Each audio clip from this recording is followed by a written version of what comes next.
But no mistake about it. I hate drugs. Barilin mo sa ulo, patayin mo at least one less criminal in the community. Bukas makita tayo dito, huwag ka nang magdala ng baril. Po, masama yan, illegal yan. Po, pag sinabi mo, ina kayong, sinabi ko yan sa mga pulis. Po, ina kayong mga pulis. Pagaya na sinabi ko, po, ina nag-rape ng bata, yan pinatay, patayin mo. O sinabi ko, putang ina.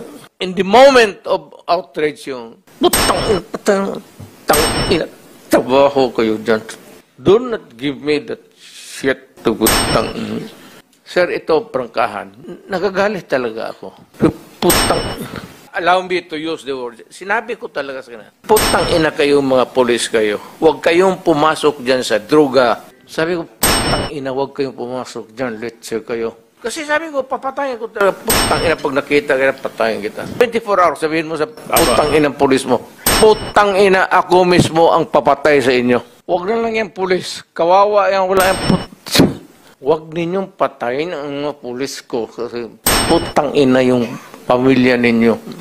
Yayariin ko yan. Bakit ako magbigay ng reward sa mga... Paiba-iba, hindi po. Mercedes-Benz. Hindi nga ako nakahawak ng panginoong kutsi na yan. Noong nag-mayor ako, sabi ko, hindi ako interesado na ma-re-elected. Putang ina, magtrabaho tayong lahat. Pulis, putang ina, papatayin ko kayo, litsi. Sabihin mo, putang ina, huminto ka pag hindi, tutudasin kita. Putang ina itong mga pulis. Forgive me for interrupting. Hindi, Speaking of patapusin mo muna ako. Sorry, sir. Mr. Chair, baka maaring ang resource person tumigil magmura kasi bahay natin itong Senado eh. Salamat kaayo, Mr. Chair. Thank you. Hindi tayo magkaintindihan. Mr. President. Hindi lang ako magmumuno sa...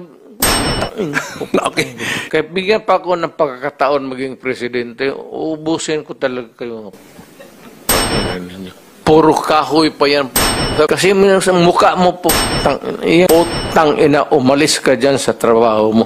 Generals, malayo masyado yan. Baski dito sa batas. Putang. Chief of Police na gusto lang ng promotion. Inaabuso ng putang ina nila. Putang ina, pakahipokrito ko naman. Patayin ko kayo.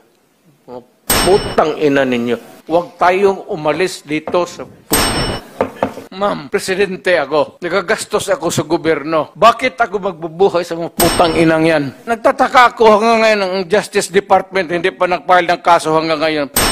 Katagal lang. Kaya ako po, dumadaan ito sa psychiatric. Kailangan magbitaw ka talaga ng salita. Putang ina ninyo.